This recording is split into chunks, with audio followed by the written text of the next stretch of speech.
Ubaidullah بن عبداللہ بن عتبہ بن مسعود نے خبر دی کہ حضرت عائشہ رضی اللہ تعالیٰ عنہا نے فرمایا کہ جب نبی کریم صلی اللہ علیہ وسلم بیمار ہو گئے اور تکلیف زیادہ بڑھ گئی تو آپ نے اپنی بیویوں سے اس کی اجازت لی کہ بیماری کے دن میرے گھر میں گزاریں۔ انہوں نے اس کی آپ کو اجازت دے دی۔ پھر آپ باہر تشریف لے گئے۔ آپ کے قدم زمین پر لکیر کر رہے تھے۔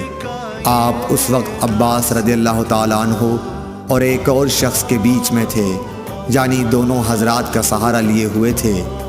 عبیداللہ راوی نے بیان کیا کہ میں نے یہ حدیث حضرت عائشہ رضی اللہ تعالیٰ عنہا کی عبداللہ بن عباس سے بیان کی تو آپ نے فرمایا اس شخص کو بھی جانتے ہو جن کا نام حضرت عائشہ نے نہیں لیا؟ میں نے کہا کہ نہیں۔ آپ نے فرمایا کہ وہ دوسرے آدمی حضرت علی رضی اللہ تعالیٰ عنہ تھے۔ صحیح بخاری حدیث نمبر 665۔